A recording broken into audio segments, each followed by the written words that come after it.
Like, seriously, as soon as we started doing these things, Tim, like, that was immediately my reaction is, like, I sound like Tom from Blink. And not in, like, the cool way Tom sounds like Tom from Blink. Hey, I'm not gonna lie. You know what? Someone was. We were talking about. I don't know how you came up in conversation, but they were like, "That guy sounds just like the Blink 182 guy," and I was like, "Wait till I tell him that," because it's like. I mean, I love Blink, so I guess I'll take it. But that's the worst thing anyone ever says. It's not the way I think. You know how it is. Like everybody. Oh, yeah. And especially living in this day and age where everybody's recording themselves all the time. It's freaky. And then Mike has, to me, like the ultimate manly voice. And he's like, I hate my voice. I sound like I want to kill myself every time I talk. So I finally just realized I think everybody hates their voice. If you don't, then there's something wrong with you. I don't know. Yeah. I don't know. Okay, so are you guys ready to make this official? I'm ready, and I'm looking around. I got some car magazines I can like whip out, just to like. Oh, dude, I was gonna. What issue was your car in? Yeah, it's got to be back like a little ways. Do you remember what was on cover by any chance? Yeah, it was a Jeep, like a Jeep Unlimited Wrangler Unlimited. Was it the one with pizza on the cover? Was there? I don't know. There's a Jeep on the cover, and it's got like kind of a matte finish on it. Like this one. Hold on, I can't. Yeah, that one. It's in that one. It's like the second or third main article. That's right. Ah, yeah, okay. So, just for reference, I'm recording, by the way. This is where it gets good. No, yeah, just for reference, I want... people that watch this on YouTube to be able to see. Can you guys see that? So, all right. So this is one of Tim's. Well, how many do you have? One of many, many, many of Tim's cars. But you've held on to that one for a while.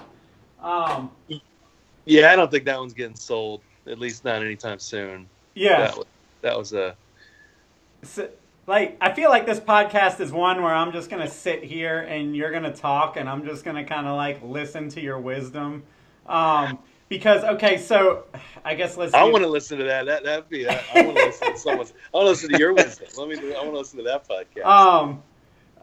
Yeah. Okay. So for anybody that doesn't know, this is Tim Neeley. You live in where, Ohio? Somewhere in the middle. I'm in like Sunbury, Ohio, which is like 20 minutes north of Columbus. Originally from Northeast Ohio. Cool. Grew up with the ECS tuning guys. I don't know for you. Okay, yeah. In the Audi Volkswagen world, they kind of their dad owned a shop called Eurocar Service, and I sold cars. They had like a little car lot there, and I was always doing something like selling cars. I always had like 3 jobs. And they had pretty much have to if you're going to work in the automotive. Yeah. They had a pretty successful European car service thing that I think maybe even their grandfather had started. And they started the used car thing. And then I remember I came in one night and they were working on a brake kit. They were working on a brake kit for like an Audi 200.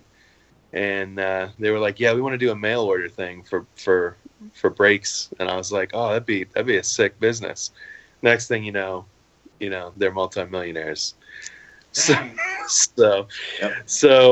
if you're listening, kids, start a mail order business where you make brake kits, because they didn't know anything about making brake kits yet. Everyone has their brake kit. So, really? But that was. Yeah, I mean, and that's when I wanted cool cars, but didn't really have cool cars. I had an Audi 5000 that I bought out of a junkyard, and which just so you guys know, everything this guy owns is like one of those cars you go, "Sheesh." Yeah, you're like, yeah. Everyone's like, I mean, it's literally like Audi 5000 is a joke. You know what I mean? And, yeah. And I bought one out of a junkyard. It had a blown up motor. My buddy helped me. I found an engine for it. He helped me put one in it, and actually that car was pretty amazing. There was a company called Total Audi Performance. They did tunes, which a tune back then was you had to solder a chip into into a circuit board. Yeah. So, which is why I'm not afraid to do anything, because you had to do ridiculous things to get power in that day. But yeah, I mean, it was cool. We would take it. There was a little place called Dragway 42, which is kind of like between Northeast Ohio and kind of the middle of the state. Kind of a rundown at that time. Drag race type of setup, kind of like National Trails is now, only not quite as big. But and it ran in the 13s, and man, let me tell you, I was ecstatic. Yeah, that car would lift the front end off the ground, and it would run like a 13.7, and I was like, oh man, this car's so fast. Now, what year was that? That was, the car was an 86 5000 CS Quattro. Yeah. And this was probably 1990. All 13s were blazing fast back then. I know, dude. It was like, there was a buddy had a, what was it? A Stealth RT. Hell yeah. And it ran in the 13s, and this thing ran like a 13.7, 13.8. And I was just so proud. And it ran pretty well. I don't even know what happened to it. I think I sold it to a buddy.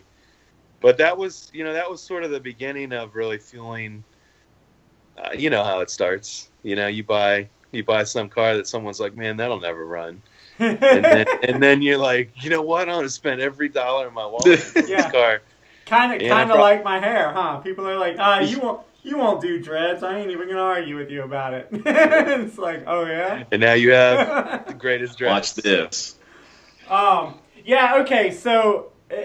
all right, for those that the reason why we got Tim on here for y'all is because like your shtick or whatever you want to call it is that your thing is that you buy these exotics, but you find the ones that are cheap because everybody's scared to buy these cars, and your whole thing is like, dude, these unreachable cars are actually not as hard to reach as everybody kind of thinks, nor are they really as hard to work on if you're used to working on Volkswagen, Audi, whatever, you know? Yeah, they might be more difficult than a Honda, whatever, but like the cost, I mean, you can go into it or whatever, but like, I guess your whole thing is to try and explain to people that these unobtainable cars are actually kind of obtainable, and you got to learn about the depreciation curve and all that kind of stuff, right? So, like, how did you do it?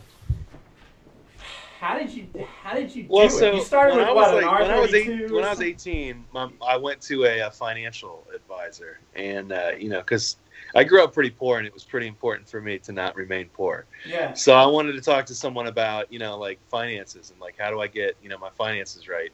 And I told him, I was like, I really get cars. Could I buy and sell cars? Could that be a good idea? Yeah. And he was like, no, that's the worst. That's like the worst idea you've ever. Don't do that. Depreciating asset. Yeah, get a mutual fund, because he's thinking like go buy a new car and for $40,000 and it's worth 20 next week. Right. Yeah, obviously that's a bad idea. But I think that was about as far as he had thought it through, and I just saw something there, and so I gradually started flipping cars, and I don't really remember what like the first couple cars I flipped were now, but like I always wanted a Range Rover. That was honestly one of the first cars that I flipped, and everyone was like, oh man, Range Rovers are horrible.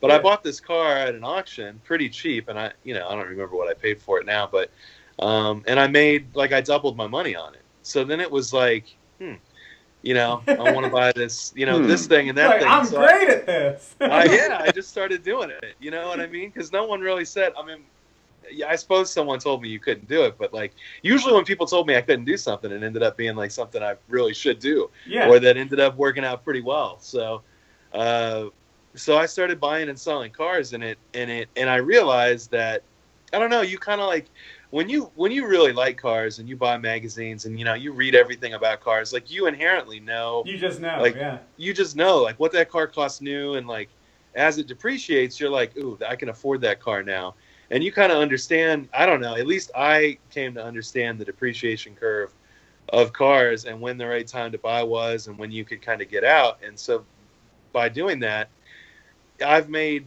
wanting to buy and modify, even cars that I bought and held on to and ended up modifying, kind of were not like it. I made money on most of them. So I don't think I'm I mean, maybe you guys have probably bought and sold cars at some point. Like I'm maybe terrible you at it. really. Willie just holds on to everything. He never sells a car. Yeah. The only I've time been this last couple of years, it's gotten pretty. I'm not gonna lie. That's one of the reasons I started the YouTube channel. Was I ended up with a collection of like cars, because understanding particularly on these 80s and 90s cars, understanding that like a lot of these cars, like I had an E30 M3 that I thought I paid way too much money for, and I sold it like a year after I bought it and made like $6,000 on it. But now, I mean, I think I paid $11,000 for it. Yeah. It was I mean, and now that's like a, I don't know, $45,000 car. Right. So in doing that, now I see all these cars. Like I bought an Audi Coupe Quattro just because I thought if I really want an Audi Coupe Quattro, I won't be able to afford one in the future. And same thing with the Cosworth Mercedes was like, if the E30s are worth $45,000, it can't be long until Cosworth Mercedes are worth that. So, I grabbed one when they were, really almost free.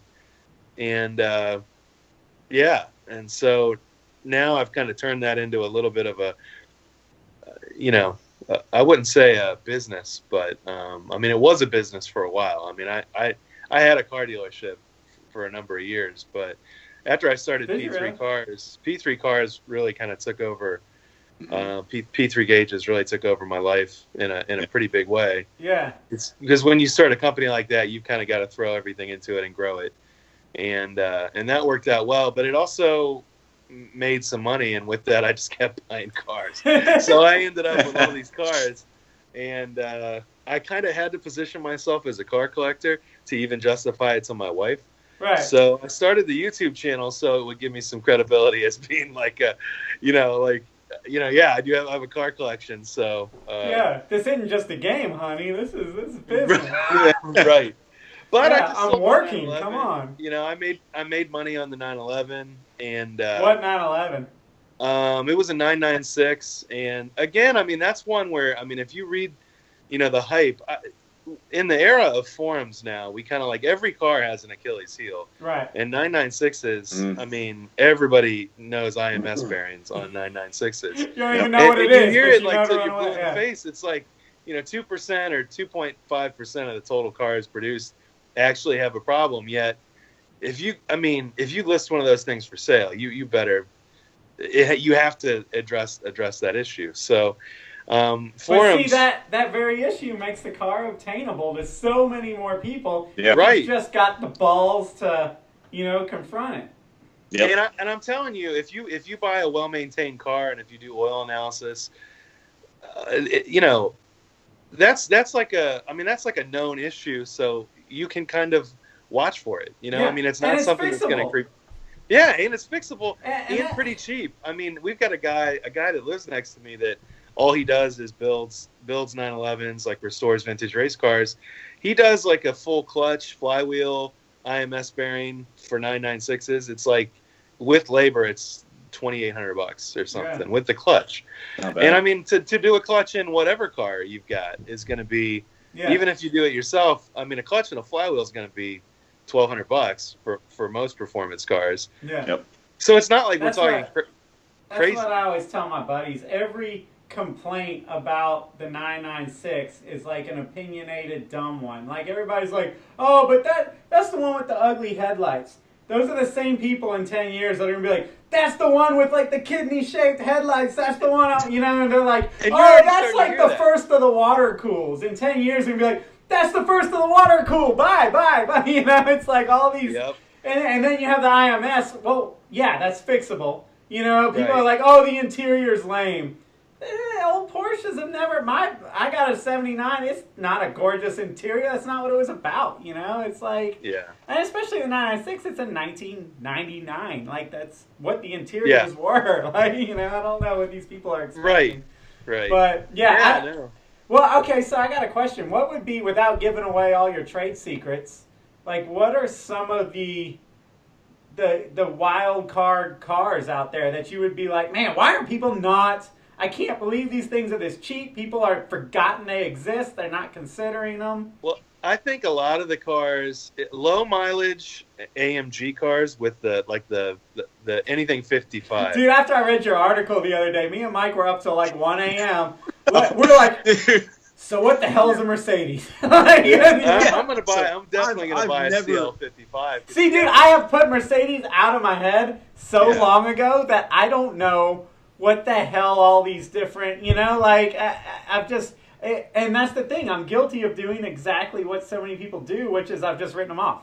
Like, you couldn't make it cheap enough to make me consider it because I'd be like, hell no. I'm not going to get wrapped up in that kind of problem without even knowing what the problems are. I just kind of run away from all of those early 55 cars, so like E55, CL55, SL55, the supercharged ones.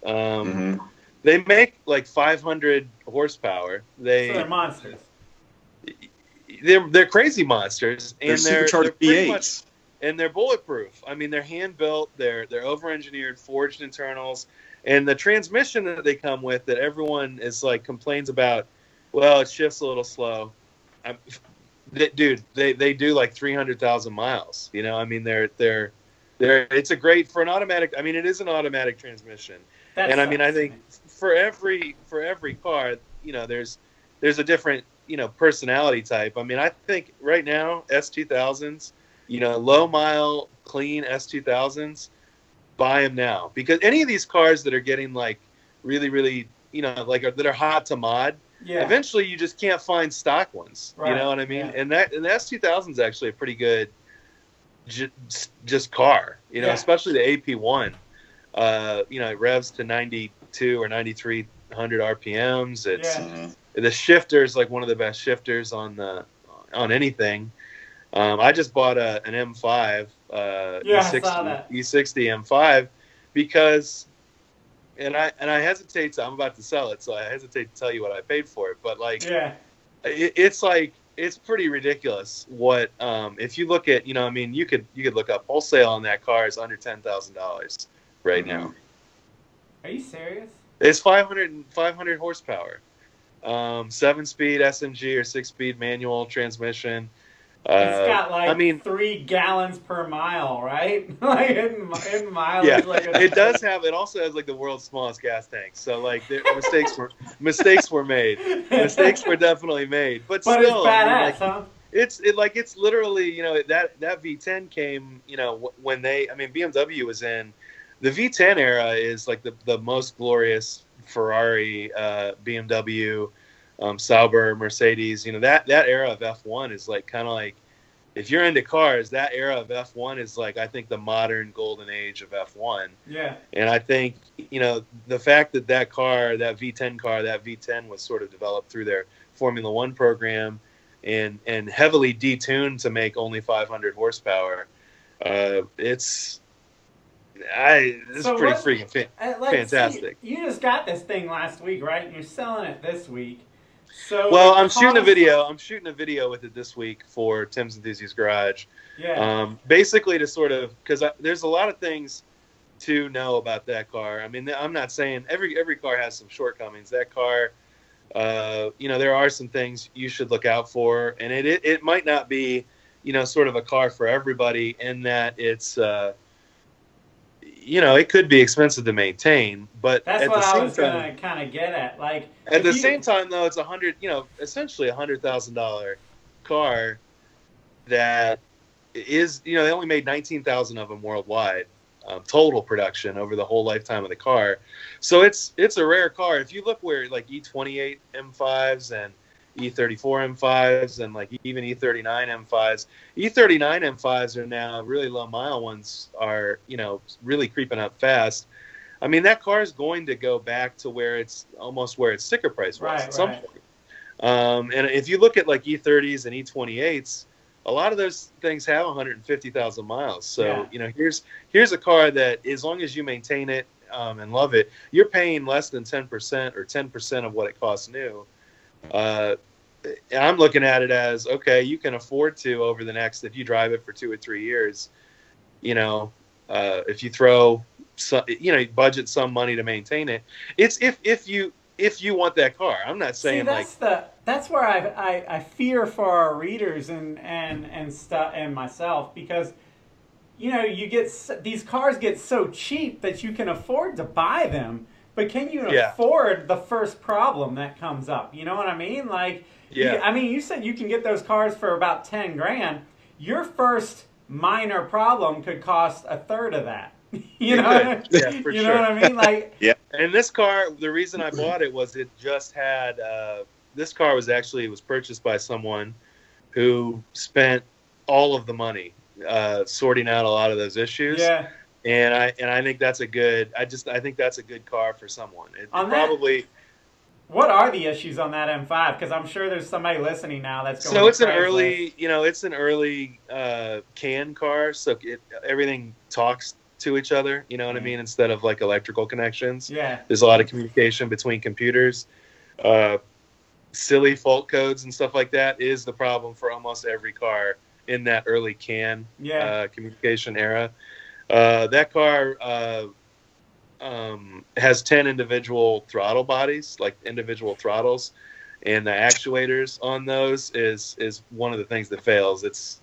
They're like the part per bank is like $1,100. So I mean, this car is kind of a bad example for what I'm talking about in terms of like cheap car to own. But see, y'all, that's what Tim does, is he mentions these cars that you've kind of like unconsciously just written off, like the Quattroporte.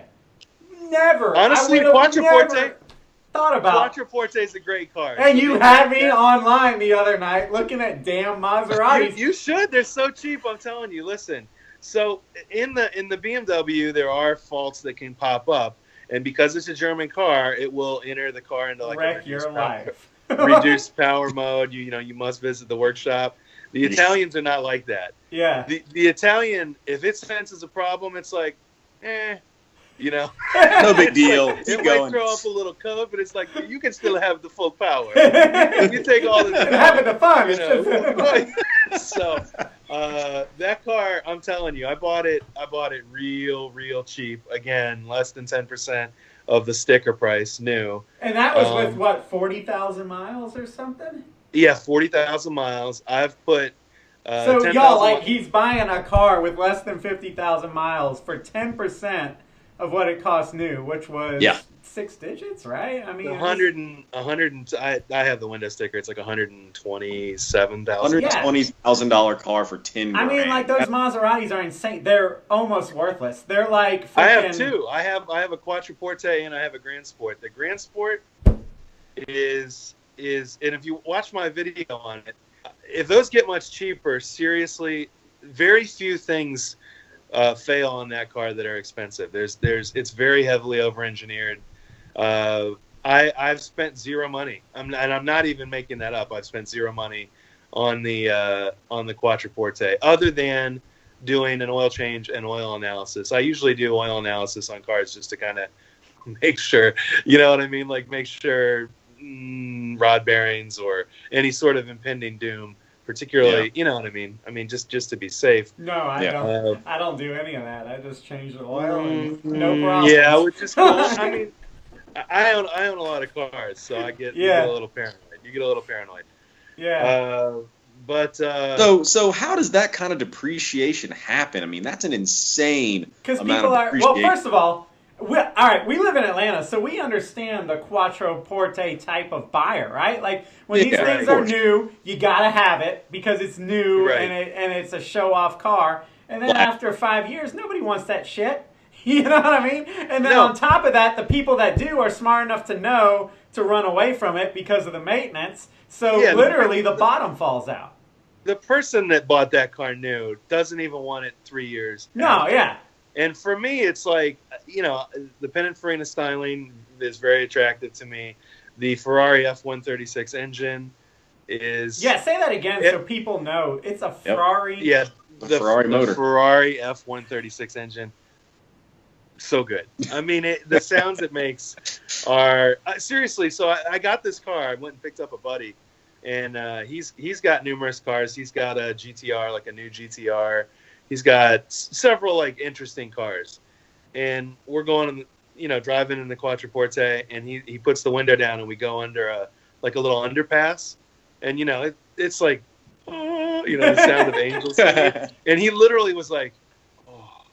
He's really? like, if you ever want to sell this car, call me. He's like, I will buy it immediately, because it is just it really is a good car. Now, I mean, it's not like, I mean, it has some used car things about it, like the interiors from cars in that era, particularly European, all have like soft touch stuff everywhere, so they get sticky and disgusting and horrible. Yeah. So I mean, I've had to rectify all that, but there wasn't really any expense in that. It's just taking and cleaning off all the gook. I don't even know why that was ever a thing.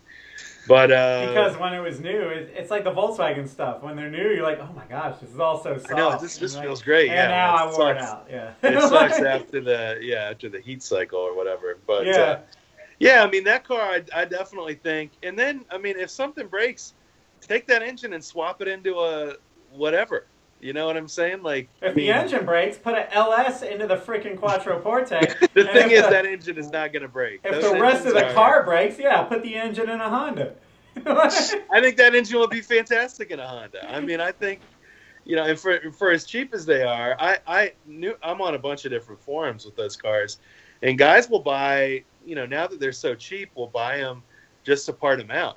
And so, I mean, you can get 10 or 15 grand just for all the parts on the car and still have the engine. And I mean, let's talk about swap, man. I mean, swapping that thing, that's why you're seeing someone just swapped one onto like a Harley frame, and it's it's like a Maserati engine on a Harley frame. I mean, that's a great idea, right? I don't know. Sounds cool. Seems legit to me, yeah. So, okay, you were saying on the Quattroporte, just for people that are curious, get the automatic? Yeah, so on the Grand Sport, the Grand Sport is a car that was like the run-out model of the 4200 Coupe, and was heavily revised, built in Modena. Ferrari balanced blueprinted the engines. Like, that car is you can trust the F1 gearbox in that car. Is up to the task.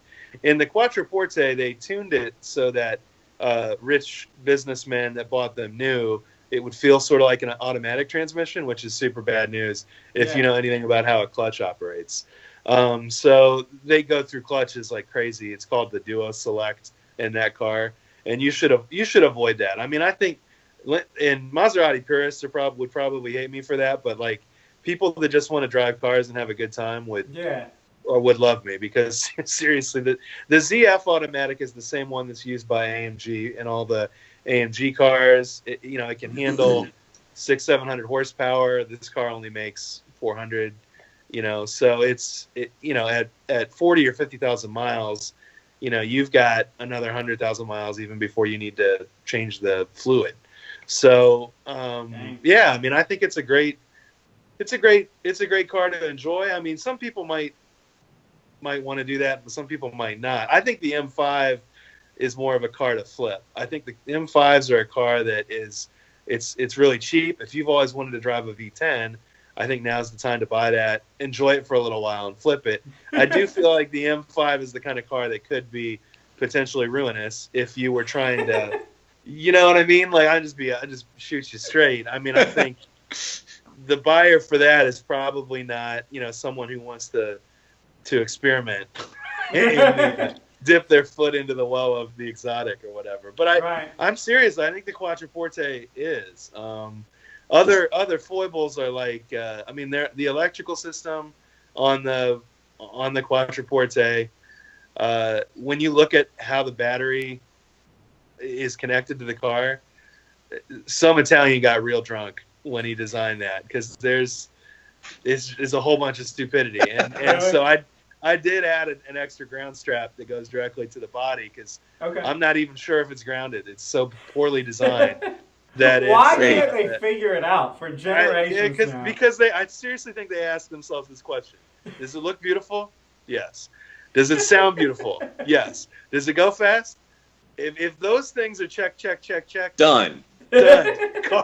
car finish. You know what I mean? Like, whereas Toyota is like completely the opposite. Like, yeah. You know, if you forget to change the oil for 40,000 miles, will it still run? Yes. Yeah. You know what I mean? Check. Yeah. That is not a question any Italian has ever asked, ever. It is, you know, so. I mean, you gotta love it, though. Yeah. All right, so what else? I mean, like, you got, you know, the M5. S2000. You gotta buy an S2000, S2000. Huh? I think S2000 is. I've everybody always wanted an S2000, man. Dude, S2000, Hadn't come my way yet. AP1, the early 2-liter cars are, I think, one of the best shifters ever put in a car.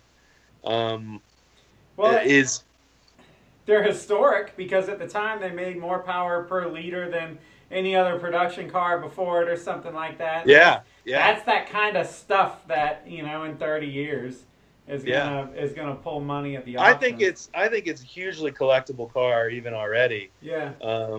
You know, and you see, you know, and I think other cars that I think that are going to be valuable or that are, you know, currently that you should consider buying is, for example, one of the cars that I really want is a Mark II Volkswagen GTI, just a regular Mark II Volkswagen GTI.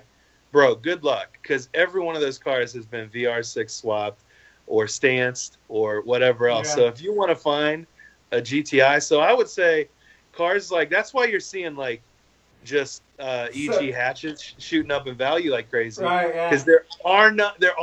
Everybody, yeah, you know, modded them and then sold them for $2,000, and then they sold them for $1,000, and then they were like, oh, this is a parts car now. And so now those cars that we grew up with that are like, you know, fantastic cars, there are none. yeah. So like CRXs, stuff like that.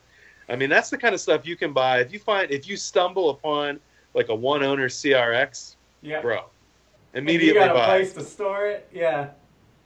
Immediately You were buy. telling me that on the phone. So, like any of these kind of generational hit cars or whatever that are now super affordable, unmolested. If you got the money to scoop them, huh? Yeah, and I think, And I mean, you store know, 'em. for someone like us, I mean, I will say it's really hard for me not to mod a car. Yeah. See, if I found myself a Mark II or a CRX or something, yeah, I'd be, or like the S2000. If I found a low mileage AP1 S2000, I'd be like, sweet, let's slam it. Turbo kit. Yeah, Turbo let's start kit, driving this Dinky thing. RPF ones and coilovers immediately. Yep. Yeah, I mean, I don't know. I mean, part of me, you know, in the last few years has, in some ways, become a purist. I don't know. I hesitate to say that because of the audience. But I think a lot of people that read S3, you know, I think there's a place for that. I mean, I think there's a place for that nostalgia kind of thing. You know what I'm saying? Because like I have had to resist I mean, almost everything I feel like needs the right set of wheels and the right set of low. Right. I mean, that's not really modifying a car, right? Yeah, I mean, can we agree? Yeah. I mean, everything needs to be. Now, I'm not talking about, you know, like rolling fenders, you know, to within an inch of their lives or whatever. But I mean, if I were to buy a Miata tomorrow, it's getting slammed. It's probably getting a turbo kit. Yeah, I mean, that's just what's happening. Yeah. That's what's happening. But you know, I think the right decision from. And let me go back. I mean, I think a lot of what I'm saying is that you can fund. I think you can fund your mod stuff by buying some of these cars and holding and selling these cars by not modifying them. Yeah. You know what I'm saying? Like, I think if you, and I don't think this. I mean, I know this to be true because I've done this. But, you know, I still am building, you know, interesting cars. I'm looking for a TT, an Audi TT right now to build, and it will get, you know, big turbo and all the stuff. But I'm also looking for those like I said, another Cosworth just to buy and flip a year or 2 years from now because they're so undervalued. I think they're so undervalued right now. So I don't know. How do you have a formula? Like, how do you know? Why do you just trust your gut? Like, when is it time to sell? You know, like I know you mentioned with the M5, that car will hit $100,000 again.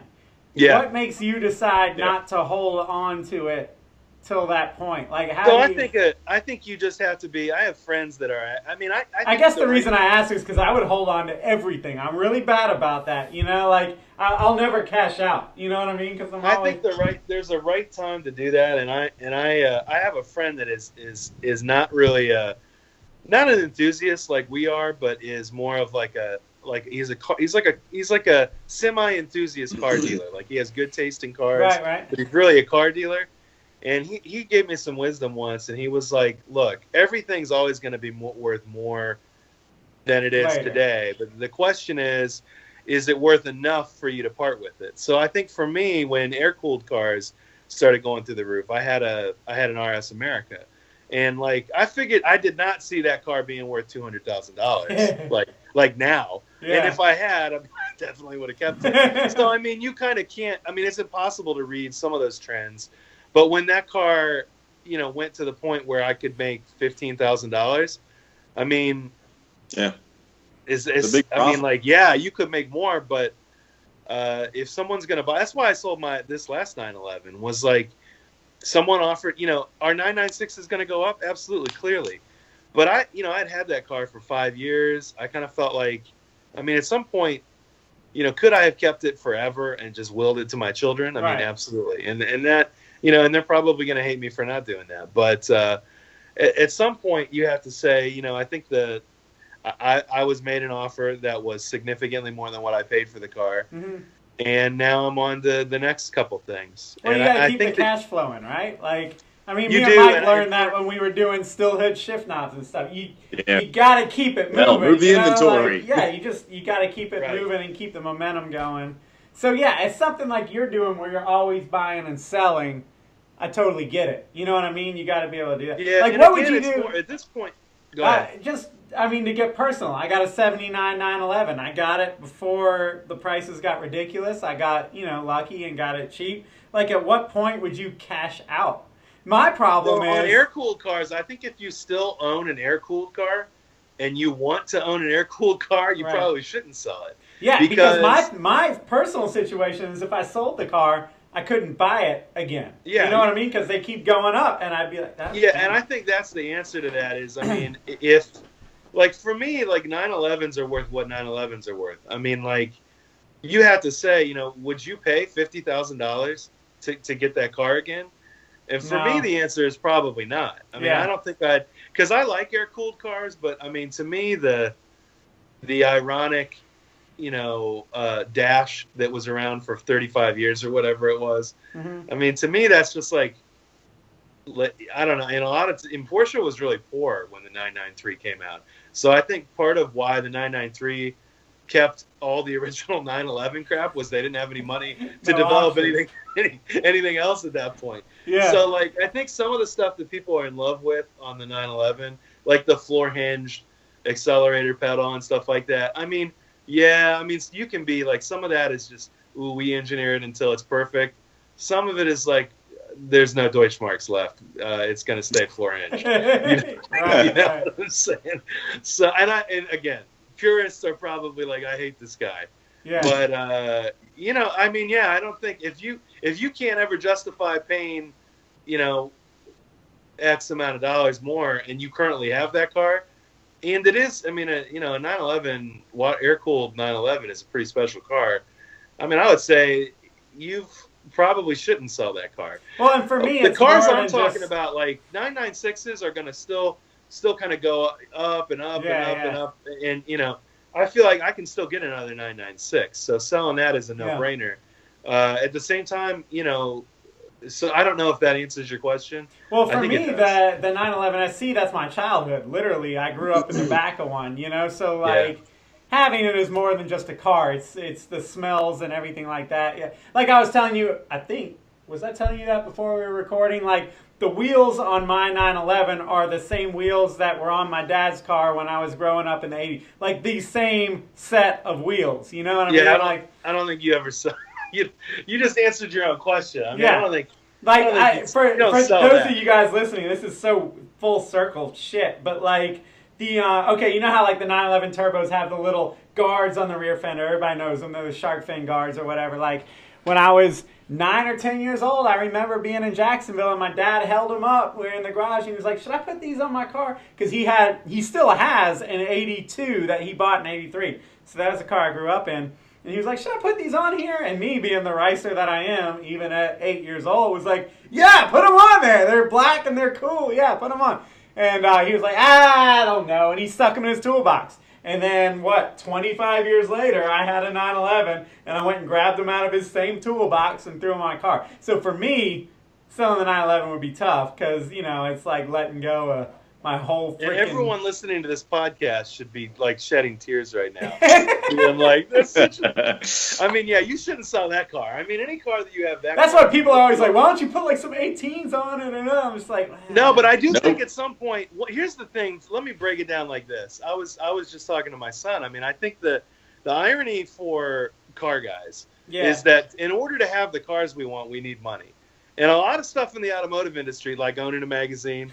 like running a YouTube channel is not like instantly millions are just pouring in. No. Yeah. So the reality is we have a finite amount of resources, but we have this other gift, this other ability, which is to understand cars that we love. Yeah. So for you, it might be different. I mean, it might be, for some, it might be Camaros, might be Pontiac G8s, might be, the Holden Monaro GTO thing. Yeah. That are those cars are cheap right now, and to find really nice ones, you might you might be able to understand how you could make money on that. If you do, and you have a little bit of extra money laying around, I would just conjecture that instead of throwing all your money in mods, you should try to replicate that money a little bit, and because that's what I've done. Again, this is the only reason I have multiple Maseratis and all these cars, way more cars than is even prudent.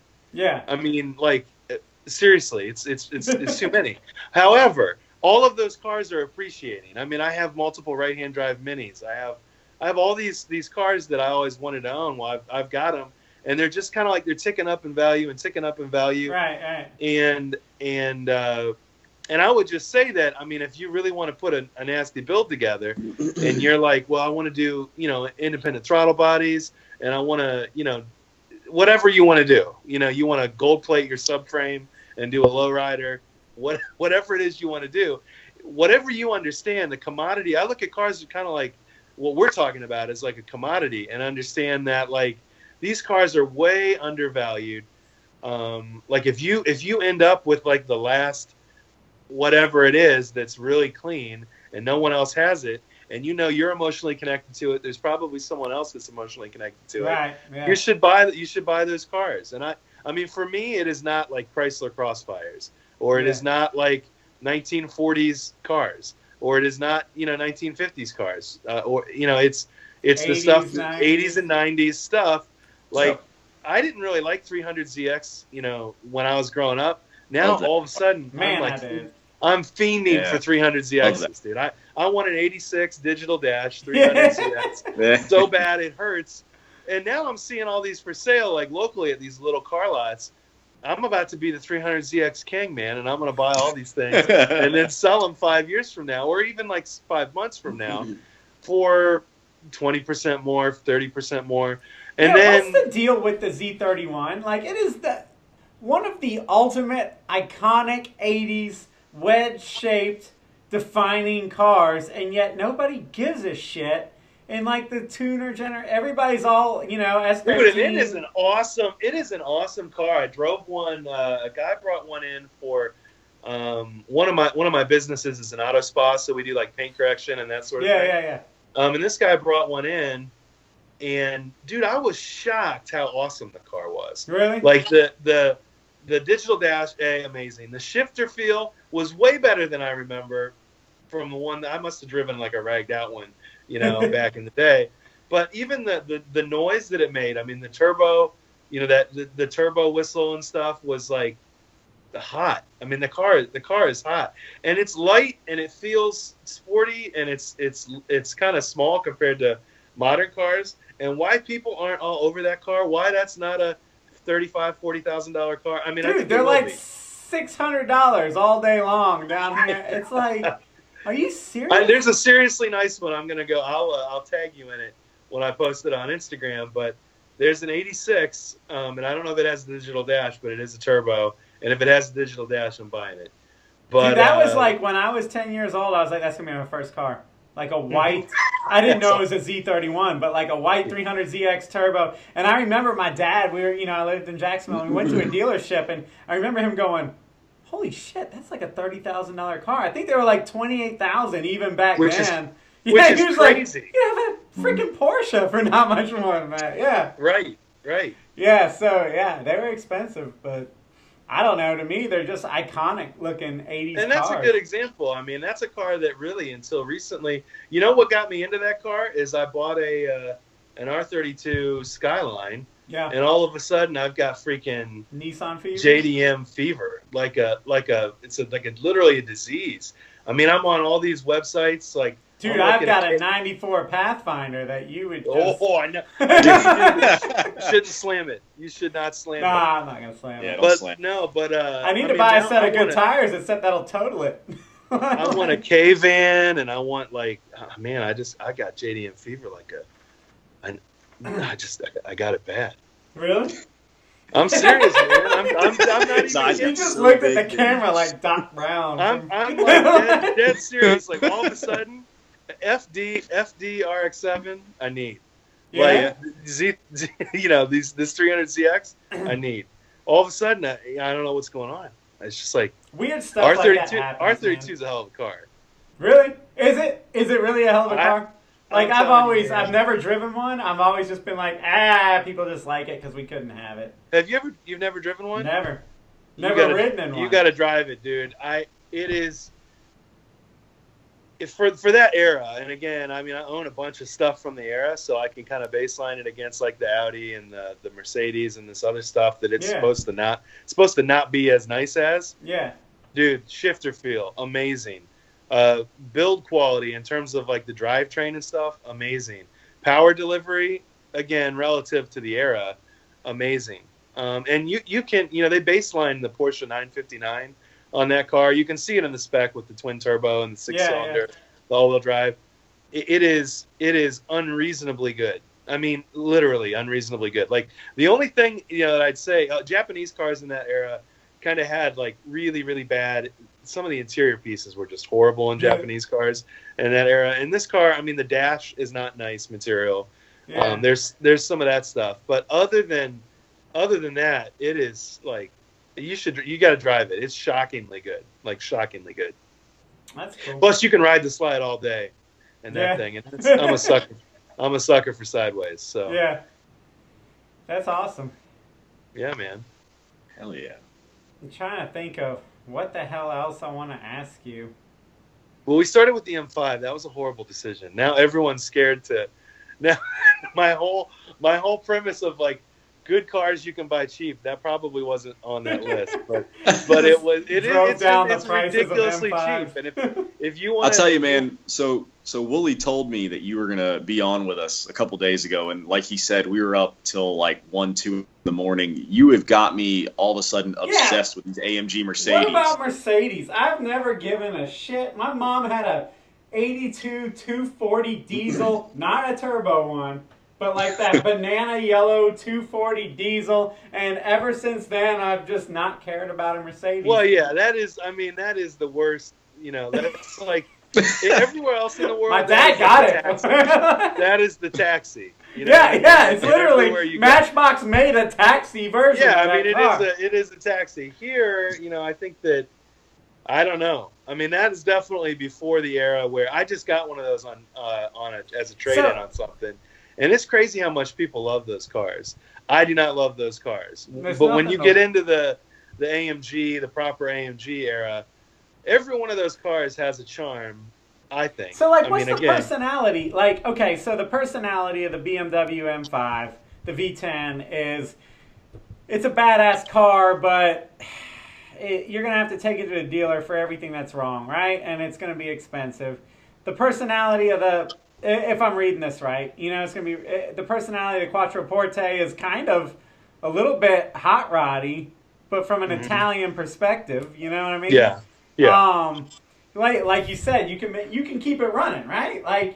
And you can do all your service. I mean, I think even on the BMW, if you buy the BMW diagnostic tool, which you can get cheap on eBay or whatever, you know, I mean, like, you can do your own service. I mean, I do most of the service on my cars, or have friends that help me do service on most of my cars. So, like, I mean, it's definitely not going to a BMW dealer if it breaks. I mean, that's like 1,000% not happening. You know, because it's like they will take your house. So I mean, let there be no doubt. Yeah. All right. So how does the Mercedes stack up? They're a little bit more. Well, I think solid. the Mercedes is, I mean, you know, the Alphalterbach, you know, their mindset is villainous horsepower. I mean, you know, the AMG Hammer was their first real foray into it, and it was their engine building was so good that Mercedes eventually absorbed the company. You know, essentially it was like, you know what, you get performance so much better than we do. Here, we want AMG to essentially be our M, our tuning arm. So, you know, the character is, I will say, not really. You know, if you're really into like corners and stuff, that did not come till recently. You know what I'm saying? So like the real precise. Now, if you want like a getaway car. Yeah, if you want to smoke some tires and make nasty V8 noises and pay no consequences, essentially. Right. You know what I'm saying? Because, like, for example, I mean, that's what we all want. You know, you buy an American car to do a burnout. American car, you do a burnout. German nothing car will be damaged except for some tires will be smoked. Same thing with the AMG. I mean, you could literally be like, you know what? I would like to roast through this entire tire right now, just because I can, on the highway. Yeah. Like 80, and do it, you know, just light them up and big smoke, you know, that's where, I mean, those cars live. But I also think they live in, you know, you have to be into the engineering and the design.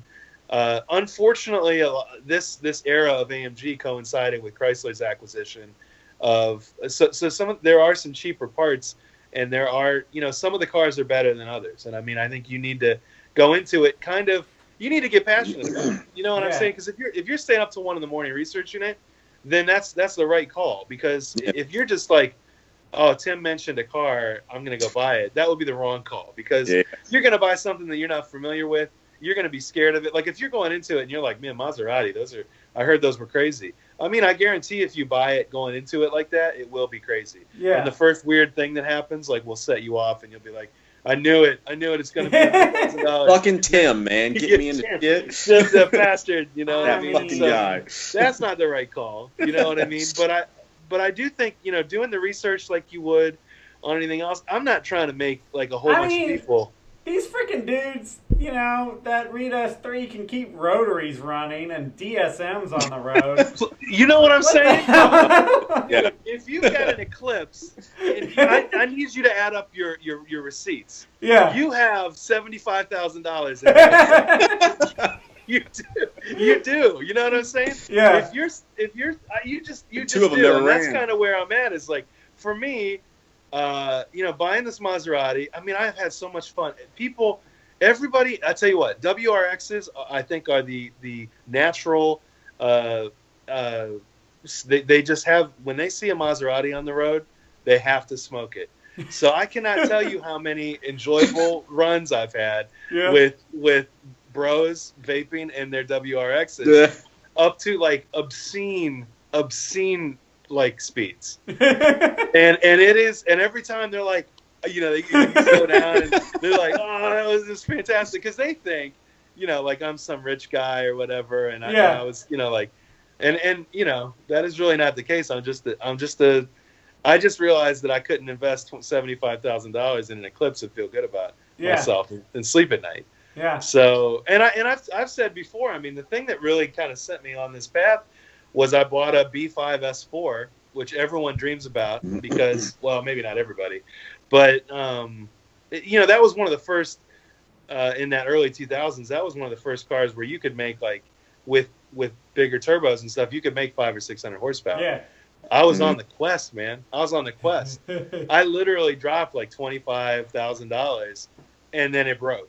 And then I fixed it. And then it broke again, and I fixed it. And it was like a never-ending, I drove it, there was one day where I got to run some friends. Yeah. And it was like, it had its hero day. Yeah. And it was faster than all their cars, but that was it. It was like one day. 25 grand. Horrible. Yeah. Mike, what do you drive? Right now, I've got a very, very badly injured 2017 Mustang GT with a blower on it. We blew the tranny up a couple weekends ago. I say we. It was 100% me. I blew it up. Because of the magazine, we get used to saying we a lot, it's politically correct. Now it's all him, yeah. And he had just had it tuned. Oh, man. For maybe 10 days or something? Like, he Yeah, went and met up with good me and tune took on me it. for a ride in it, and I was like, yeah, this is pretty cool. He's like, let's go to the drag strip. I want to go to the drag strip. You come to the drag strip? I was like, no, it's like I an had done hour it in and like 10 minutes 15 away. years, It's man. 90 degrees outside. I'm not going to the drag strip in my damn Fiesta, And yeah. And it was funny. What did it run? What did the Mustang run with the blower on it? I didn't really get a Not even good that clean good. pass with it. I didn't even get a good The funny thing was, it blew the transmission out. Fourth gear was completely not there. I coasted to a 12.6. well, that's pretty fast. Coasted to a 12.6 is pretty cool. Funny thing was, from my perspective, I had written off going to the drag strip. It was too far. There were storms in the area. I wasn't going. So I decided to go ride my mountain bike, right? So I get to the mountain bike park, check my phone before I throw it in the car, and Mike is pulled up next to a black Camaro, and it says something like, this could be us, but you're too much of a bitch to buy a Camaro. And I was like, dick. And I threw my phone in the car. And I went and rode for an hour, and I came back and looked at my phone and goes, blew my transmission. And I was like, you're freaking lying. And he was like, nope, I'm serious. I was like, yeah. That's bad. That's bad. Yeah, that's when I was like, what, were you like granny shifting and not double clutching? Like, he was like, that's not funny right now. It's not funny right now. Yeah, he was like, too soon, Junior. Dude. Yeah. I'm sorry to hear that. That's okay. Well, let me just transition that and say, look up things with that 55 engine, that CL 55, that E55. I mean, those cars. Oh yeah, that's what I was going to ask you. Okay, so the Mercedes. What are the badass Mercedes that are sub 15 grand or whatever? Yeah, they're all sub 15 grand. They all, with a pulley, they're like 640 what is it? horse. SL55, right? SL55. So anything, and this is horrible for a podcast. That's like the ultimate dentist car, though, right? Yeah, but I mean, literally with a pulley, they run like 11s. I mean, they're like, God dang. And you ain't breaking that transmission because you really, all you got to do is like, traction control off, leave the line, feather it a little bit, and then all the way down, and then just all the way down to the end. I mean, and again, that might take. I'm not suggesting that automatic transmissions are cool necessarily, but I am saying that they're not. Yeah. That's a for under 15 grand. That's a 200 mile an hour, 208 mile an hour car, unrestricted. Yeah. That you're not going to break the engine and the transmission on it. Yeah. And whether or not you like the Mercedes, that kind of like almost does. It's just an awesome engine, and the guy who built its name is stamped on it. And you can follow him on Instagram and be like, hey, thanks for building my engine. I just turned a 11.3. You know what I mean? And he'll be like, it's good. You know what I mean? I don't know. I mean, if you're into that, that's cool. I'm into that. So what are the other Mercedes? So anything with a 55. I mean, the 63 replaced it. And initially the 63 was normally aspirated. They now do that as a bi-turbo. And one of the things that I hate is European cars used to be able to you would know like a 55 was a 5.5 liter. Not anymore. Now a 63 is actually a 5.5 liter twin turbo. The BMW's 335, you would think it had a 3.5 in it. No, it doesn't. It's got a 3 liter. So I mean, they've completely destroyed the naming convention. So you do have to do some more. None of it makes any research on that. But cars that have that supercharged 55 engine were made primarily between the years of like 2002 and 2006 or so, 2007 maybe, and is like there's an E-Class sedan, which are, I'm telling you, they're so cheap it's ridiculous. And I have numerous friends that have them, that have had them for like a decade now. And other than, they usually, like, they'll upgrade the pulley and the charge cooler, like the thing that cools the charge. I can't believe I just explained that on this podcast. let me apologize to everyone. Who, I am not.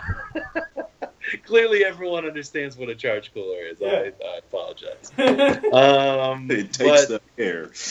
Yeah, I mean, it really. There's not a ton of. In fact, there's, in the town where I live, there was a guy with like an 03 or 04 E55 that ran Hoosier Slicks on the street. Like, it looked hilarious. Like that's literal, what's up. That's literal a feature Hoosier, car. dude. That is what's up. Because it was on a just a granny sedan. I'm talking like no other mods other than Hoosier Slicks on the back, and it sounded like he had some sort of like no airbox, because every time he would get on it, like, because there's a place where people drive aggressively, and when you'd hear him like a mile away. You'd hear the supercharger whine.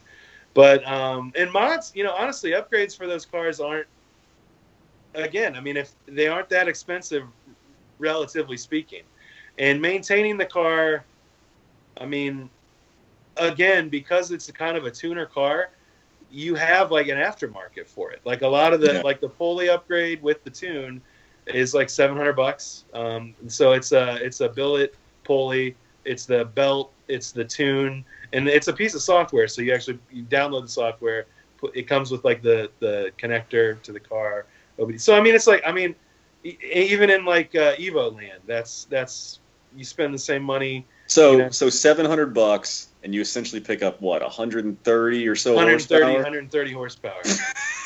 You pick up a whole Honda. Are we? I mean, can we all let's all go buy, either an E or Are they a fun to drive? I mean, you know what I mean? Like, one thing I always criticize, like, through the press cars that we get and everything, is that you can have very powerful cars that just, who cares? You know what I mean? Because, like, they don't bring it out of you. And then you can have less powerful cars that are dogs pulling on the leash, like a Fiesta, for example. The Fiesta, here's the problem. The Fiesta is one of the truly great cars of all time. Yeah. I mean, the Fiesta, for the money, is so good in so many ways that it almost doesn't deserve to be as good as it is. I mean, now, it's not like the numbers aren't great. You know what I mean? Like 0 to 60, quarter mile. Yeah, but like the pedal placement, the gear shifter, the suspension, how easily it rotates. Mm-hmm.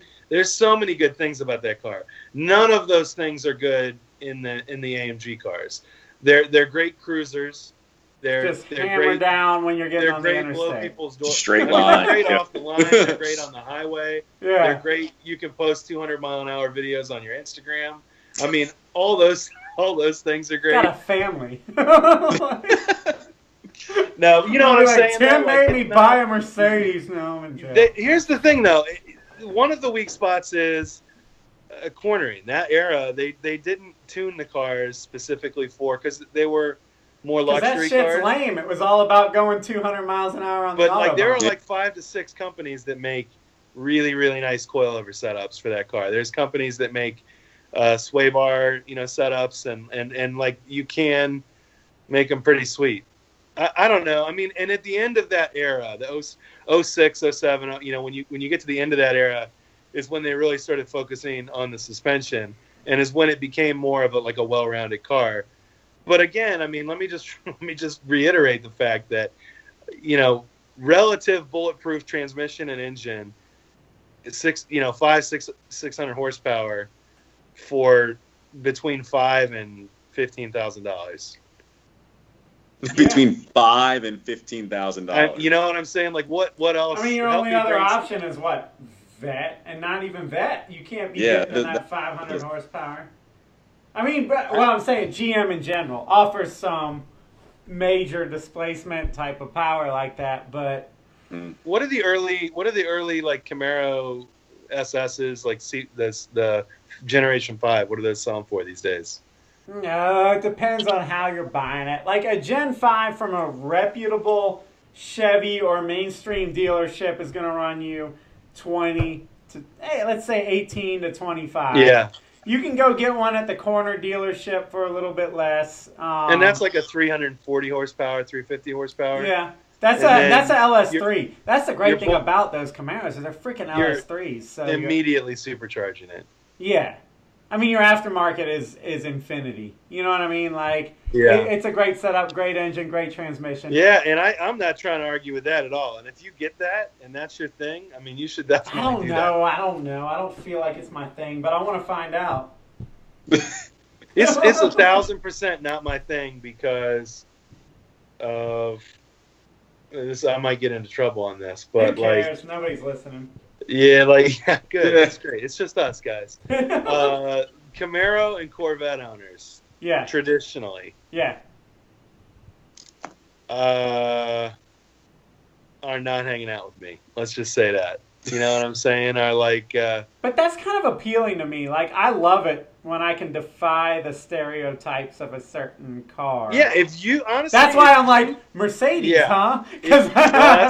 That's what I'm saying. I mean, I guess the same thing could be said for the Mercedes. Yeah. Is like the normal owner of an E-Class is not someone I really want to hang out with. Right, yeah. However, you know, you or 95% of Porsche owners these days. Like, I go to the I mean, I would say the same thing for Porsche. I mean, partly is like clubs, man. Yeah. If there's a car club, I probably don't want to belong to it. Yeah. Because, you know, just sitting around and talking about how, I mean, I want to do this. You know what I'm saying? Like, and I don't even know what this club is. This club is like Automotive Anonymous. I mean, I don't really even know what, you know, we got going on here. But no, I mean, like true enthusiasts, you know, I think are really what we're talking about. And yeah, for me, there is no brand where I'm like drawing the line. Yeah. I mean, I've in the last week, I've thought about, you know, buying a Bentley Turbo R or a Fiat Abarth or, I mean, any number of weird. And now Camaros and Corvettes are seriously, it's hard to, in fact, I bid on a ZR1. I have a thing for LT5, that Lotus engine. Yeah. That's a hot thing for me. But again, that kind of gets back to my Euro thing. No, but like the effortless power of the pushrod, you know, early C7s and these Camaro 5s being so cheap is like hard to ignore. I mean, you know what else is cheap right now is C6 Z06s. Mm-hmm. Have you been looking at prices on those? I mean, yeah, they're like what, 30 grand? That's a lot of car for 30 grand. Yeah. I like C5s too, man. I really do. I like C4. I still think C4, the clamshell, I wish they would have kept that clamshell. Well, if you like a C4, you should be scooping them things up. They're basically free. C4s, How much money you got in your pocket right now? What's that? I said they're basically free. How much money do you have in your pocket Yeah. I mean, I love the front clamshell hood thing. Yeah. Where you can see the engine and the A-arms and the tires and stuff. We've talked about this before. Like, that's another kind of iconic 80s, 90s shape that I think because we've been seeing them for like every decade we've been alive, more or less, like we just don't consider it. You know, and we know they're shit cars.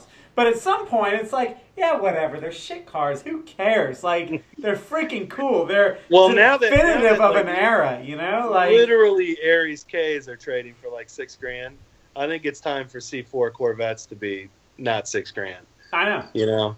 I mean, yeah. I mean, dude, yeah, we still had posters of them.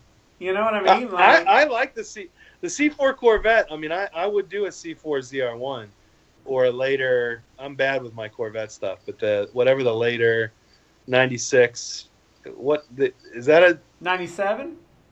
No, so 96 is the last year of the C4, right? Yeah. 96. And is it an LT? What? I don't freaking know. Yeah. Yeah. Well, whatever the last year, 96 has like the Grand Sport engine. It's like the hot one. No. We're getting hated on right now. This is like exactly what you should never do. If this goes on the interwebs, this is just gonna be like. Remember that one time when Tim didn't know that the LT was. But honestly, like, who gave a shit in our generation about a Corvette until the C5? Yeah. Yeah. Like C5 Z06 was a game changer. changer. Was the game changer for sure. Yeah, I didn't care before that one. And that was the one that everybody seemed to go, You know, and now they're freaking so cheap. But, have you driven a C4 or a C5 Corvette recently? Nope. They're No. not shitty. At least they're not. At least they're not shitty in the way that I like C4s in particular. I really thought that was like the epitome of like bad car. Yeah. Like as a snobby, I like Porsches and Lotuses and Ferraris. Yeah. I got to tell you, I drove an '88 C4 about 2 years ago, and like the amount of things that I didn't like about it were very. It had like okay power, the suspension tuning was all right. It had a manual gearbox. It would do a burnout. Like, how many more things? How many more things need to be good? Like, I mean, am I measuring panel gaps? No. Yeah. You know what I mean? Like, I mean, I don't know. I mean, go buy a Lexus or something. I don't know. Yeah. No, I agree. I don't know. Anyway. As I get older, I'm kind of getting more in touch with that inner redneck anyway. And all the things, it's funny that as you're a kid and you're just like, yeah, but that's lame and that's sloppy and that doesn't handle and that, and all that kind of turns around and you're like, wait, that doesn't handle. That makes it kind of freaking interesting. You know what I mean? Like it kind of starts to change. Well, yeah. I mean, you think about, you know, going back to the AMG cars. Think about like a 200 mile an hour, 600 horsepower car, where they were like, you know, suspension tuning isn't that important. It's not important. Like sway bars are like, that's not like biggest.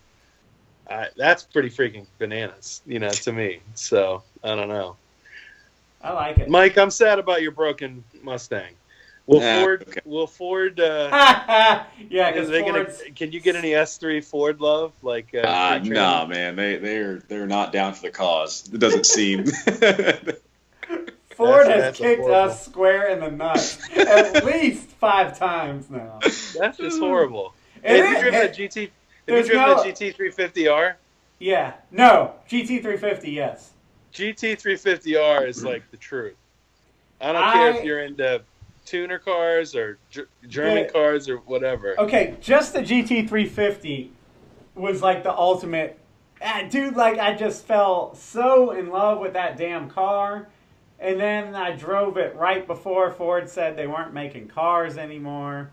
You know, it's just, God damn it, Ford. You know, Ford. Here we go again. Ford, if you're listening, and I know you are because this is one of the most important podcasts of the generation. Get your shit together. Get your shit together. For real. Yeah. Get your shit together. Yeah, who the hell, damn it. Like, they had their shit together is what's so frustrating.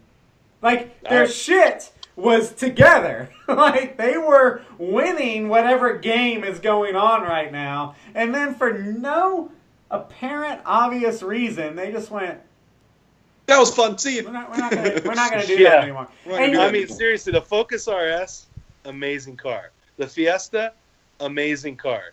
GT350 and GT350R, amazing car. I don't think I've been in a Ford. Now, granted, I haven't driven a Fusion or what other horrible cars do they make, or a Flex or an Edge or any of those things. So, which are the only things they're going to still make. And the only things they really sell. Like, we're naming the cars they didn't sell and talking about how great. But seriously, no. Like, I'm not defending them. They're, like, yeah, I don't get it. I mean, they had the Raptor. Like, if that was your thing, the Raptor was like the ultimate just badass. Like, it was the truck that you ramped when you were a kid. You can own it when you're an adult. You remember the first time you saw a Raptor? Yeah. And you realized that the F was probably like 14 inches tall. You know what I mean? The giant Ford on the front of it. Yeah, dude. They didn't play around. Oh my God, Ford. Dude, I want a Ford. That's amazing. I don't get what they did. But, yeah, so the short story is they are not going to help Mike get another transmission for his little screw-up because they're so freaking corporate, dude. They're so corporate. We were trying to get a so that's the story then.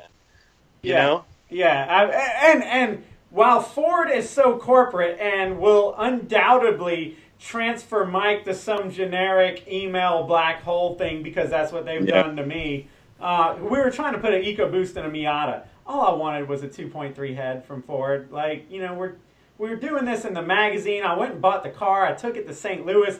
We're putting a 2-liter EcoBoost in it because our mission was to show that these 2-liter EcoBoosts could be swapped. And that could be like the next Honda movement, you know? And like, we're doing this without a freaking penny from Ford. And I asked them for a 2.3 head, and they just couldn't provide it, you know? And it's just like, are you serious? Meanwhile, I just mentioned the thought of a Gen 5 Camaro to the girl at GM, and she's like, that sounds like a great idea, Jonathan. We can open up the whole catalog of GM Performance. And not only that, we understand the aftermarket, and we want you to use our stuff with the aftermarket because that's the organic and true roots way to do it. And I'm just like, that's unbelievable. Lady, you are the coolest girl. She's like, you don't even know. I drive a Nova. I'm like, dude, this girl is like at GM? Yeah, this girl is like second generation GM. Like, you know, she's like the real deal. Got back to me in an hour and a half. Ford got back to me from their generic email with a no in about 5 months. You know? Yeah. That's why we were just like, why are we even... Why? Because that whole little Ford attack mission we were on was genuine, man. Like, it was just like, man, I don't know. Maybe we were just late to the party. But whatever. The party didn't last very long. It got shut down quickly. If I can just encourage you guys, though, legitimately, keep the faith on S3 Magazine. Yeah. Oh, yeah.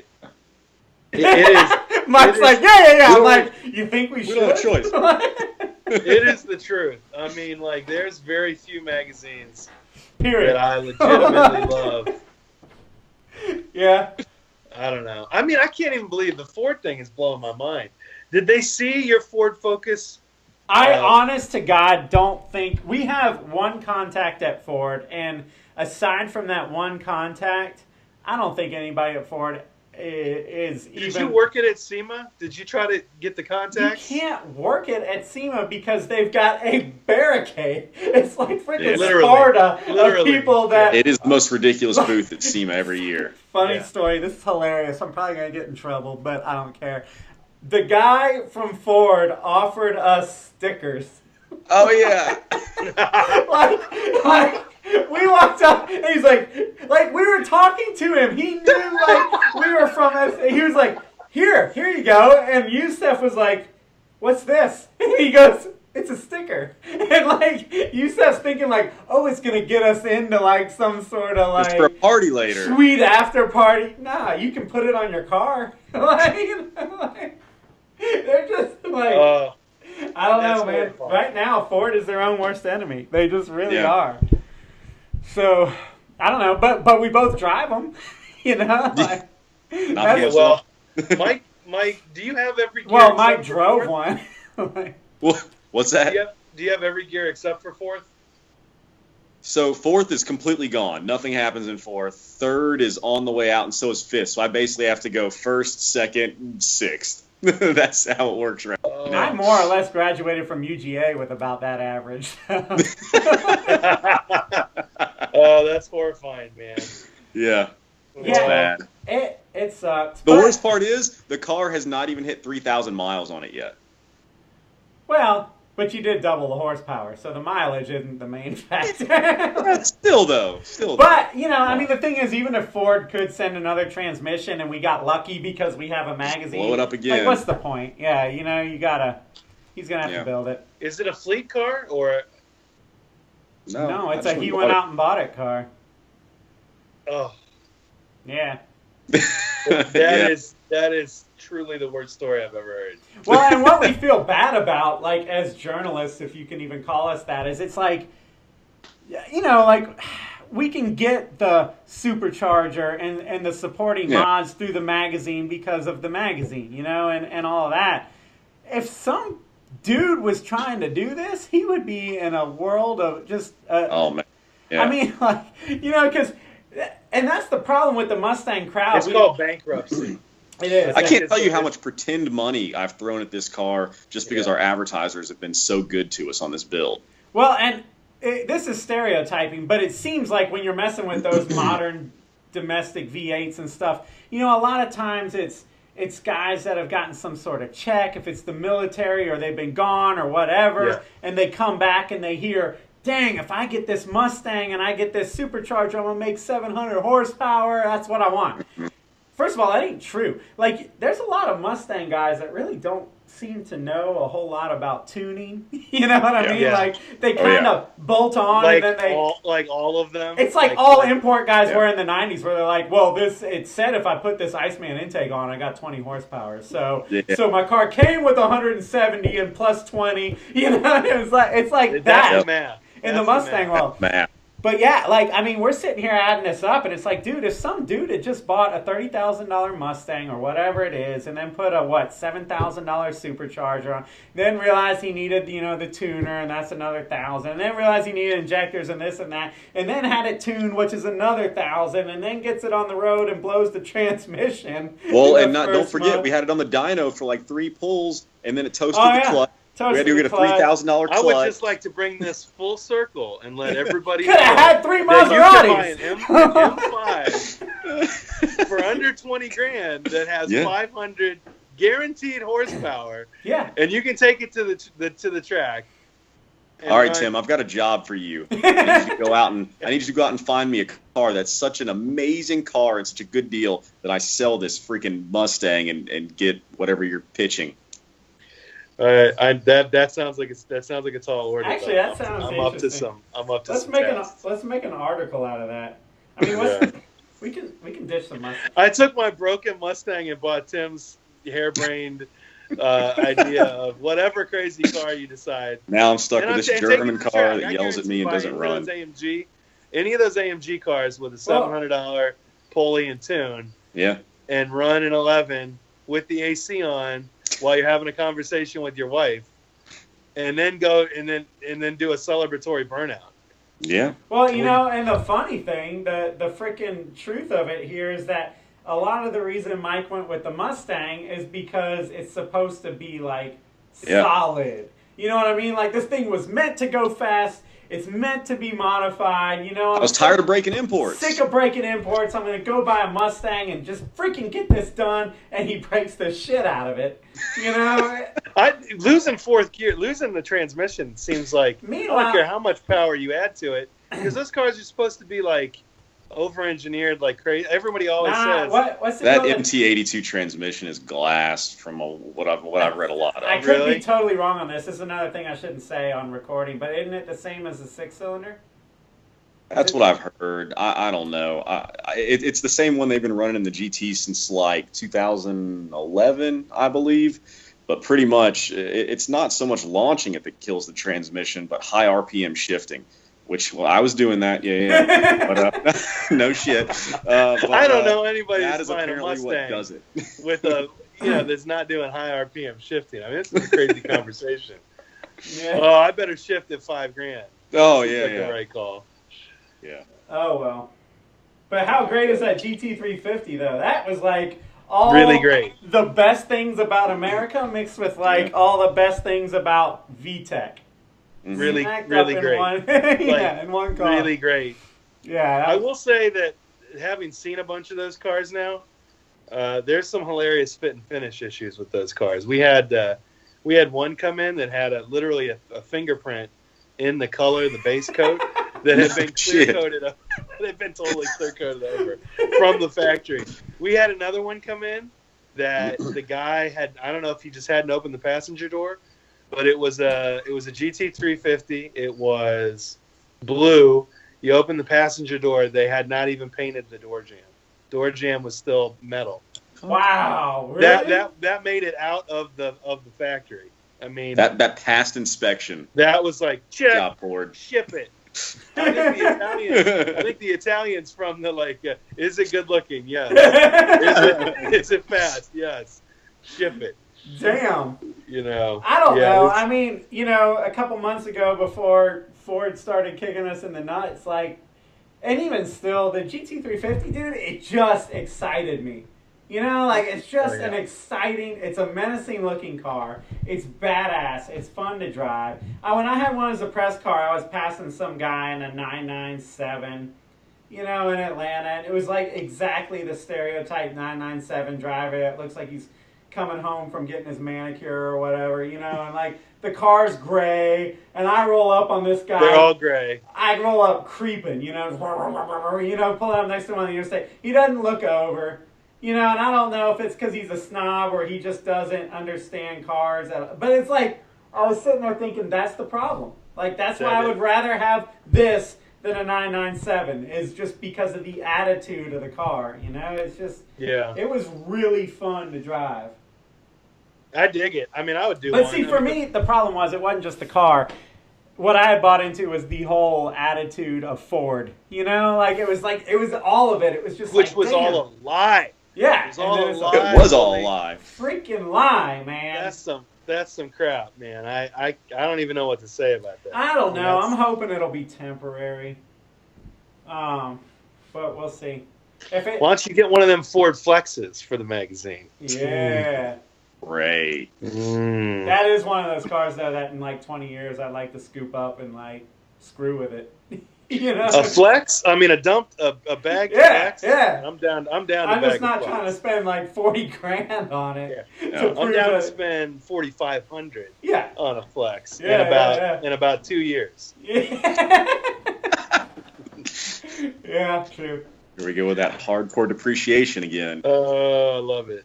Well, I don't know that I gave you anything that you wanted. I derailed it with the M5. The M5. I think it was great. You're like, it's a good podcast. I screwed it up from about the good news is 8. none of the tuners are going to get to the part where we talk about $75,000 clips. They're going to be like, M5, this guy's crazy. This is a rich guy. This is a rich guy. Turn this shit off. He doesn't know these streets. Yeah. Yeah. All right. Well, I don't know, man. Hopefully this will be the first of many. I enjoyed it. I don't care if anybody else did. Yeah. What are you guys doing on September 15th? Are you guys both busy?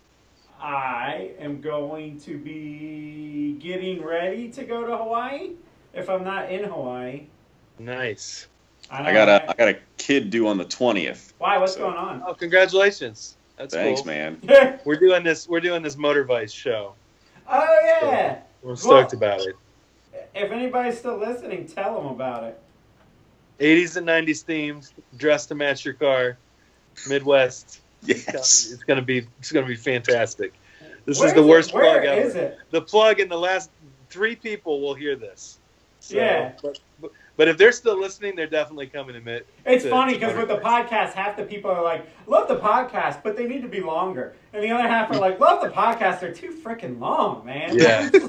You guys serious? It was like an hour and 20 minutes. What's wrong with you? Yeah, it all depends, man. If people are trying to watch it on YouTube, it's too long. If people are listening to it in the car or whatever, it's fine. Yeah. So where is it? It's in Columbus, Ohio. It's called Motor Vice Midwest. MotorViceShow.com is the website. I want to go. But it'd be sweet. We got a couple Countachs, a couple of like I told you, like this. All right, this hat is literally my dad's hat from the '80s that I stole, and I've got a whole arsenal of his clothes, Porsche related from the '80s. That hat is so freaking clean too. It's like, how could that have survived the '80s? Because he didn't wear this kind of crap. People gave it to him, and he said, "Oh, thanks." Yeah, and he put it in his closet. That is righteous. I mean, I've got like the Porsche Parade, which ironically, the Porsche Parade was in the Ozarks this year, but it was also in the Ozarks in '83 because I went and I was 3 years old or whatever. And so I got shirts from that era, you know. And oh, dude. So yeah, if I could get my car there, this would be cool. Dude, that would be super sick. All right. Well, anyway, well, hey, we'll kick it again. Yeah. Next time I'll definitely. You have questions, I'll have answers. And I was thinking none of them will be the right answers. But this guy needs a column. We almost need like an Ask. I agree. We need like an Ask Tim. People could be like, so when's my Hyundai Genesis going to be worth $60,000? Never. No, never. Next question. Faster. Never. Next question. No. All right. All right, guys. Well, hey, thanks for taking the time. Thank you. Yeah, man. We have to do this. This is part of that shit we have to do. We'll talk again soon. I'm definitely not doing it in this, like, the barn room here. This was like the total wrong aesthetic for like. I have no problem with it. I'll do it in the garage. I'm in a I'll do it in the hotel garage room. next time or something. So Yeah. I was prepared with my awesome, like vintage magazine. Sweet. I don't even know what, but. All right. Well, next All right, time guys. you can read us an old magazine. Have a good one. All right. Thanks for listening, all See ya. three of you. See ya. Later, dudes.